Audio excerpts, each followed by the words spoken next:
I sat alone in my dimly lit living room, the glow of the flickering television providing the only source of light. The room seemed to shrink under the weight of darkness, casting eerie shadows that danced and twisted along the walls. The clock on the wall ticked relentlessly, each echo of its hands amplifying the sense of foreboding that settled deep within me. Restlessness gnawed at my bones, intertwining with a growing unease that saturated the air around me. It was the kind of night when the world felt suspended, when the ordinary turned sinister, and the unknown lurked just beyond the veil. That's when my thoughts drifted, like ghosts in the night, to my enigmatic neighbor, Mr. Jenkins. He was a figure of mystery, a recluse who shrouded himself in secrecy. Rarely seen during daylight hours, he seemed to melt into the shadows, his presence as elusive as a phantom. Whispers swirled through the neighborhood, whispered tales of his strange habits and eccentricities that slithered through the cracks and crevices of our community. Some claimed he delved into the occult, communing with forces beyond our comprehension. Others whispered about his involvement in sinister dealings, a hidden darkness that tainted the very air we breathed. The stories wormed their way into my consciousness, like insidious tendrils, stoking the fires of curiosity tinged with fear. The pull of the unknown grew irresistible, drawing me toward the window, my eyes fixated on the shrouded darkness that engulfed Mr. Jenkins's house. The moon, a mere sliver of silver, struggled against a thick blanket of ominous clouds, casting long, stretching shadows across the desolate neighborhood. The house loomed like a forgotten relic, its aged exterior bearing the weight of untold secrets. Its decaying facade exuded an unsettling beauty, as if it held the echoes of forgotten tales within its walls. Each step I took toward that enigmatic dwelling was accompanied by a prickling sensation crawling up my spine, as if unseen eyes watched my every move. Approaching the rusted iron gate, a chill wind whispered through the air, caressing my face with ghostly fingertips. The gate protested, emitting a tortured squeak that pierced the night, the sound reverberating through my bones. Panic gripped me, squeezing my heart in its icy grip, as I feared the noise had betrayed my presence to an unknown presence lurking in the shadows. But the world remained silent, save for the faint murmur that seemed to emanate from the very essence of Mr. Jenkins's abode, a soft, haunting melody of the unseen. Summoning all the courage I could muster, I inhaled a deep breath, the air tinged with a hint of something ethereal, something otherworldly.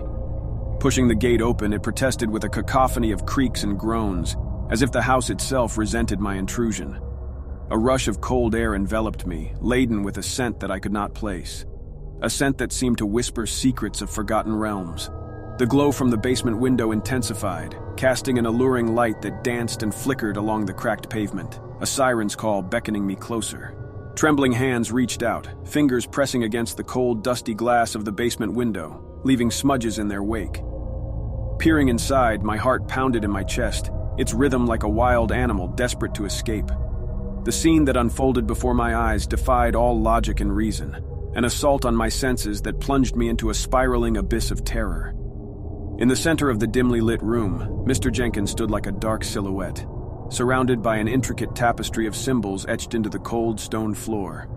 The flickering candles, their flames casting grotesque shadows on the damp, peeling wallpaper, seemed to dance in time with a macabre melody. But it was Mr. Jenkins himself, his face twisted into a malevolent grin that sent a bolt of paralyzing fear coursing through my veins. His once dull gray eyes blazed with an otherworldly light, the intensity piercing the darkness like shards of ice. They held the weight of forgotten knowledge, of arcane secrets that no mortal should possess. His lips moved in a macabre symphony, forming words in a language so ancient, so alien that it sent shivers down my spine. The very air seemed to tremble, vibrating with an unsettling energy, as if the world itself recoiled from the words spoken. Fear became an iron vice around my chest, squeezing the air from my lungs. In my panic, my body betrayed me. Stumbling backward, my foot entangled in an unseen obstacle. I crashed onto the unforgiving ground, the sound of my fall shattering the unholy spell that had held the basement captive. Darkness swallowed the room, suffocating the eerie glow, as if the house had devoured its own secrets.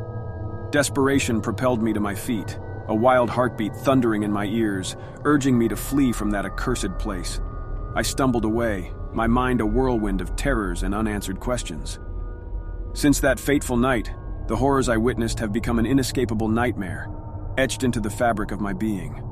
Mr. Jenkins's sinister grin haunts my dreams, his face a haunting specter that lingers in the shadows.